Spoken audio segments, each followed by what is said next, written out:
Judge Dredd has had a history of dealing with some of the greatest cinematic monsters, including aliens and predators. It's no surprise to me that Dredd also had to contend with werewolves, and not just one. He had to take care of a whole wave of lycanthropes, so much so that he would, in the end, become a Law-canthrope, if you know what I mean. Now, Dredd's werewolf arc is contained in two stories, essentially Cry of the Wolf and Deviations.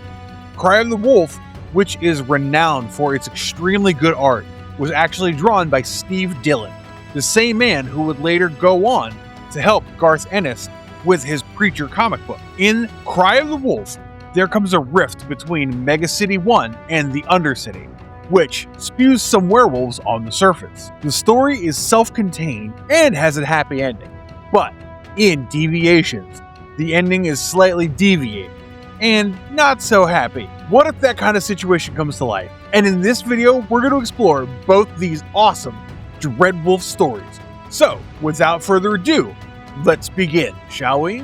Judge Dredd, Cry of the Werewolf Part 1. The underworldly beasts from Undercity come to the surface. So, the comic begins on a regular day at work for Dredd. He had been on duty for 36 hours straight and just made his 300th arrest of the day, which is when he receives a radio from Control reminding all units that it was a full moon that night and all judges would be required on duty. Dredd contacts Control and asks to be put in the sleep machine for 10 minutes before he can continue patrolling the streets on the full moon night. Oh, and the sleep machine was basically the Justice Department's total relaxation inducer, or TRI, a sleeping device that allowed a full night's rest to be compressed into 10 minutes, thereby leaving the judge fully refreshed and fit for the most arduous day. And this night will be arduous, not only for Dredd, but for the entire Justice Department. You see, the thing about full moon nights is that it would almost always bring out the crazies. Not werewolves and supernatural beasts, but just the most unique of the Megacity 1 criminals,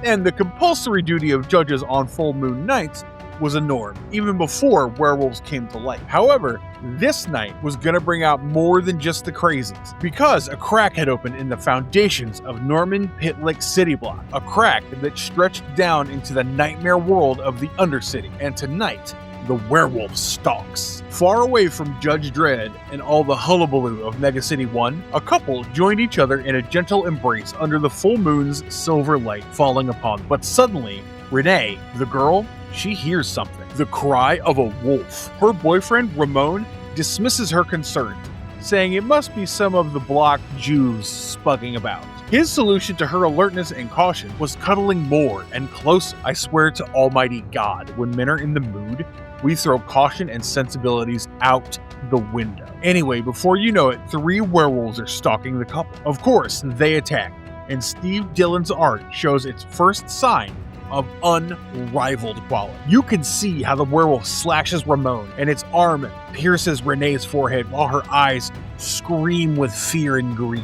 That's some beautiful storytelling by Mr. Dillon. And yeah, such instances are sprinkled throughout the comic book. Moving on, Judge Dredd, along with a few other judges, comes to the scene to investigate the scene of the crime. It had been nearly 20 minutes since the attack on Renee and Ramon. Dredd notes that the victims had been ripped to shreds and partially eaten. Some kind of animal. That was Dredd's guess. Either that, or they were looking at a citizen who'd never cut his toenails. See, animals were rare in Megacity 1. If it wasn't an animal, then a man had turned feral and was not only committing murder, but also cannibalism. So, this case became a high priority case. Dredd asks Judge Monk to put out a general warning and wait at the scene of the crime until the forensics arrive, while he asks Judge Corcoran to come along with them. Meanwhile, in another part of the city, another couple was attacked. This time around, the woman named Darlene was driving and rammed into a werewolf that appeared before her vehicle out of nowhere. The man asks her not to leave the car, as he found something funny about that guy. But Darlene leaves the safety of her car,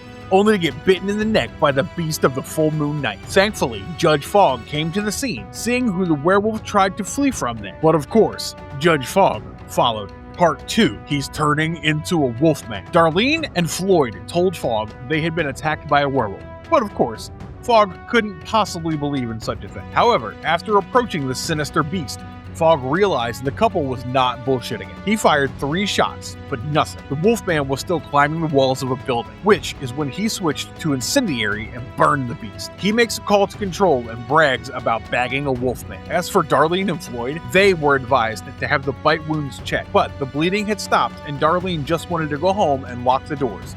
And you can't blame her, can you? Dredd hears of this from Control and of what Judge Fogg had eliminated. The message said, and I quote, "Judge Fogg reports sighting and slaying of non-human perp. Creature described as humanoid, average height, thickly built, with heavy pelt covering entire body, long claws, and distended canines. Distinct wolfish appearance to head." Needless to say, things were not looking good for the Justice Department. Meanwhile, Judges Dredd and Corcoran spot 2 more of the beasts and charged up to them, only to find out they were feasting on their latest kill. Dredd opened fire on one of them, killing the beast, but the other one was running away with the victim's body. Judge Dredd chose not to shoot, just in case the victim was still breathing. So, Dredd and Corcoran used their knives to slay the beast, but Corcoran got bitten in the process.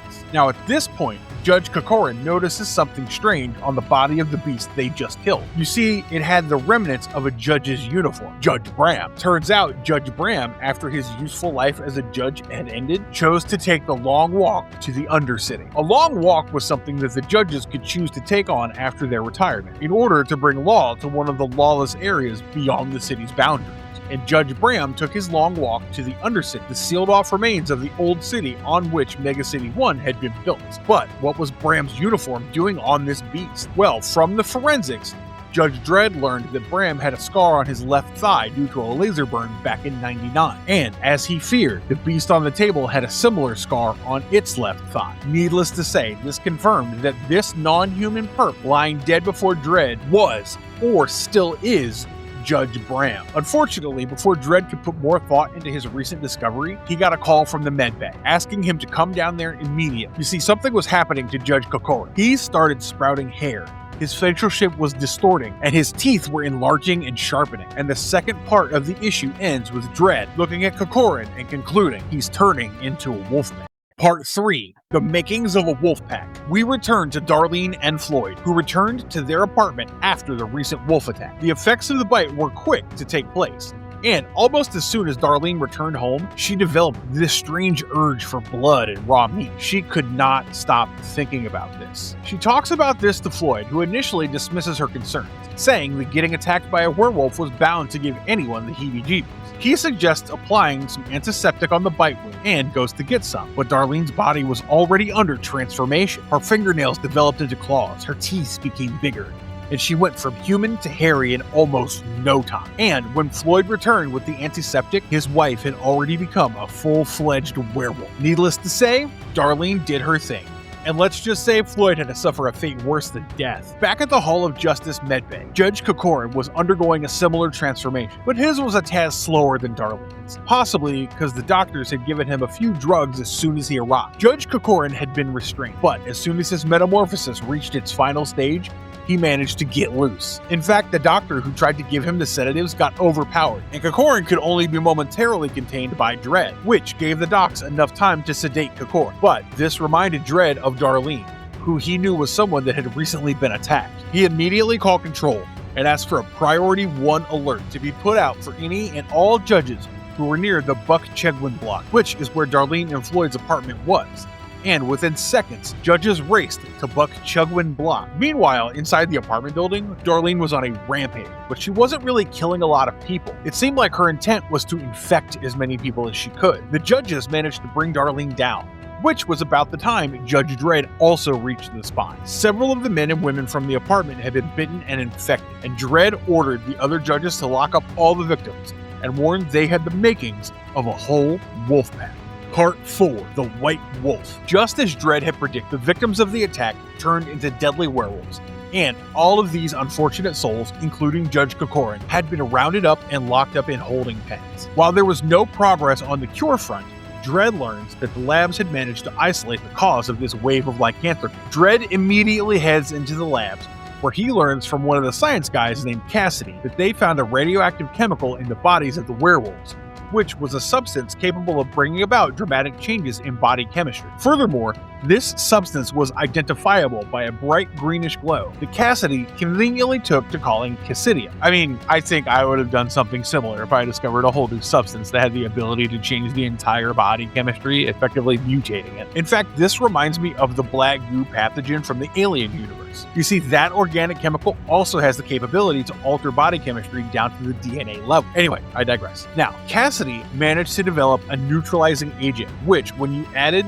even a minute quantity of this agent to Cassidium, the latter would turn into a harmless algae. This meant that although they didn't have a cure for the infected, they had a solution to stop the mass out. Now, all they needed was a source of Cassidium, and this is where Judge Bram came into the picture. Judge Dredd was tasked with finding the containment and neutralizing it, and for that, he had to go to the Undercity, and there was no telling what exactly he would find there, especially since the place had mostly been left abandoned since the Apocalypse War. You see, the Undercity, or the Old City, lay beneath the streets of the sprawling megalopolis. Long ago, it had become so polluted, so run down, so decayed that judges decided to concrete over it and start again. Now, it was a refuge to half-humans, mutants, escaped criminals, and other outcasts from the city above. This place was so dark that many had lost the ability to use their eye. Nevertheless, Dredd arrived at the gates and went inside, but not before learning about the crack in the foundations at Norman Pitlick Block, which was how the werewolves managed to find their way up. Once inside the Undercity, Dredd did not exactly know where to begin. This place was vast. Eventually,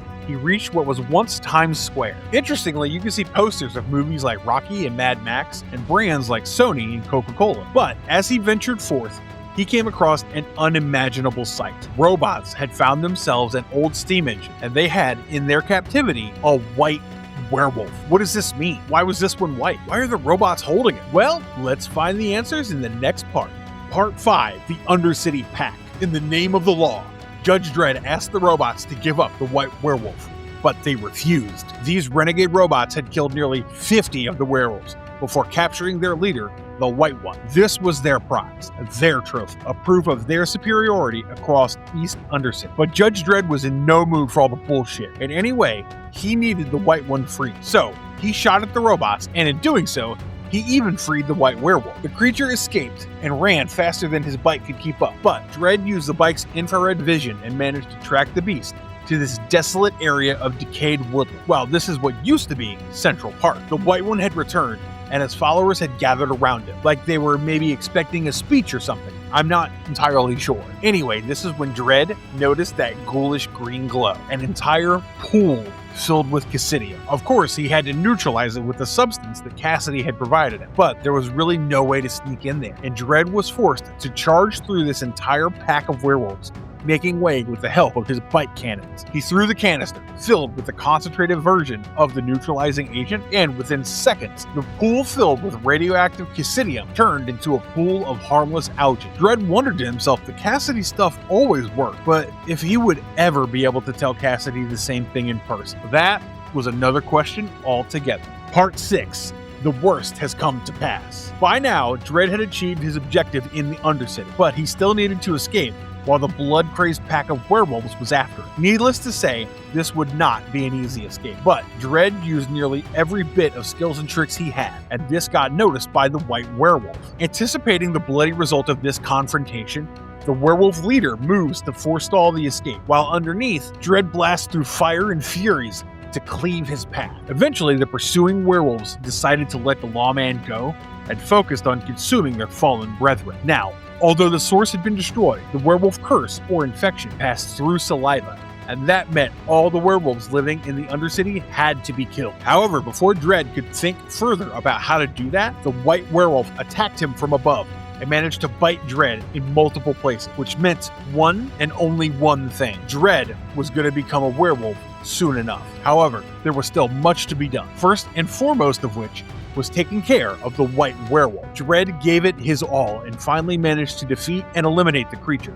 but time was running out. Dredd had to kill the other werewolves and then himself because he did not wish to become a carrier of said curse. But there was a way, a slim hope to do what he needed to do. He took the carcass of the fallen werewolf leader, put it on his bike, Lawmaster, and came to this bridge that stood over a rad pit filled with boiling radioactive waste. A pool who would surely kill anyone unfortunate enough to fall into it. Here, he gave his final command to Lawmaster and ordered it to use the vocal synthesizer to duplicate the cry of the white werewolf and broadcast it loud and long. Hearing the cry, the white werewolf's followers charged toward the source of the cry, that is, the Lawmaster, but they were surprised to find their leader with a stake through the heart. Part 7.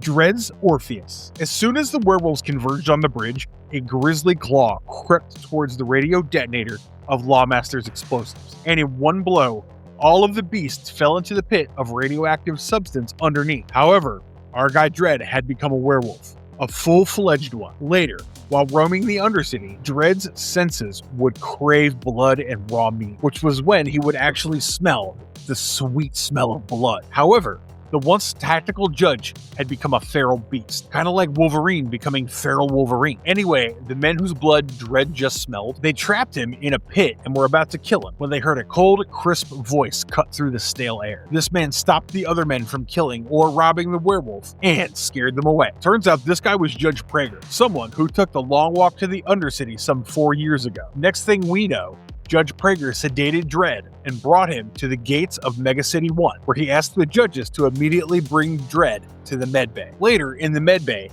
Dredd wakes up normal again and is surprised to find that even Judge Kokorin has become his human self. Turns out, Cassidy had come up with a cure, and although the Cry of the Wolf comic book ends here, and this seems like a happy ending, let me remind you, my friends, the story does not end here. It carries on. Or should I say the story deviates. So let's explore Judge Dredd Deviations. First things first, Denton J. Tipton, the editor of Judge Dredd, asked writer John McCrae to write a deviation storyline. You know, where the ending of a pre-existing story is changed to another scenario. And that's when Judge Dredd Deviations came into being. Now, the comic begins with a judge literally asking a werewolf to bite him. And on the second page of the panel, it shows that werewolf in question is actually Judge Dredd. So, how did this happen? Well, let's rewind a little, yeah? So after Dredd got infected by the white werewolf, he was captured, imprisoned, and finally delivered to the Justice Department by Judge Prager. In Cry of the Wolf, Cassidy had managed to find a cure for the Megacity 1 wave of lycanthropy, yeah? But that didn't quite happen in Deviations. You see, in this version, Cassidy got killed by one of the beasts, and the worst part of this tragedy is that he was super close to finding a cure. All the research that Cassidy had done was lost in the fire that was caused during this mishap. The judges wondered if they could put Judge Dredd in cryo until a cure was found, but when the tech div ran sims, they found that because of his wolf metabolism, he now had enhanced healing, and the simulated version of Dredd kept rejecting the process. Actually, wait, why am I still calling him Judge Dredd and not Wolf Dredd? Well, let's change that moving forward, and 99 out of 100 times it killed. So, the only viable option was to keep Dredd locked down and keep looking for a cure in the meantime. Meanwhile, most of Megacity 1 was going about business as usual. In fact, in one of the auditoriums, a musician called Karl Heinz Pilkerts in Tomato Sauce Clater. Yeah, that was really his name. Crazy bugger, I tell you. Anyway, tonight was going to be the display of Karl Klaterman's greatest, and as it happens, the final symphony, something he liked to call the Weather Symphony. But what he did was totally diabolic. He subjected his listeners to weather events like hurricanes and volcanic eruptions and thunderstorms. As that happened, the Hall of Justice was not very far away, and the destruction that Klaterman caused resulted in the freeing of several inmates, including Wolf Dredd. Outside, Side Judge Anderson reached the spot. She was concerned about Harry Joe, who she could not locate, and when she finally did, she found him inside the auditorium where Klaterman had orchestrated his Weather Symphony. Grand crime. Turns out Dredd was actually saving the unfortunate men and women who had bought tickets to Klaterman's concert. Anderson could see that he saved the theater folks and surmised that her old friend Harry Joe had managed to subdue the wolf. Or shall I say, he had taken control of the wolf, all thanks to his willpower, which was so strong that it pushed away the wolf's violent instincts way to the back. Side Judge Anderson immediately contacts Chief Judge Hilda Margaret Magruder. Anderson tells Magruder everything that just unfolded. How Wolf Dredd saved a bunch of people, how he hated being in Mega City 1, and how old Harry Joe just wanted to take the long walk. Interestingly enough, leaked footage of Judge Dredd transformed into a werewolf took Mega City 1 by storm. People came out on the streets to protest for the rights of their furry friend Dreadwolf. There were like some banners asking for feral rights, and the comic even breaks the fourth wall by apologizing for a tiny sign. It's very funny. The riots and the protests reached such an extent that Dreadwolf had to be released. Furthermore, Chief Judge Magruder thought it was inhumane and unfair to keep Dredd imprisoned against his will, especially when he wasn't a threat to anyone, especially when he became what he became thanks to Magruder, the Justice Department, and doing what was right. So, as per his will, he was sent to take the long walk in the Undercity. Now, we learned in Cry of the Wolf that the Wolfpack was gone, and in their absence, the renegade robots had taken over East City, killing any organic life form they could find. Defending all life down there was Judge Prager, but the man was heavily outnumbered and was about to lose his head when Dreadwolf lunged in from behind and took the robot's head away. Next thing we know, Judge Dredd and Judge Prager formed an unlikely alliance. Together, they would spend days on end trying to find and eliminate any renegade robots they could find. The two formed a great team and succeeded on most of their missions. And before you know it, 2 weeks passed this way, and in the end, only 2 final bots remained. Although they managed to destroy these 2 bots, Judge Prager got mortally wounded in the skirmish. And this brings us to the first panel of the comic book. Judge Prager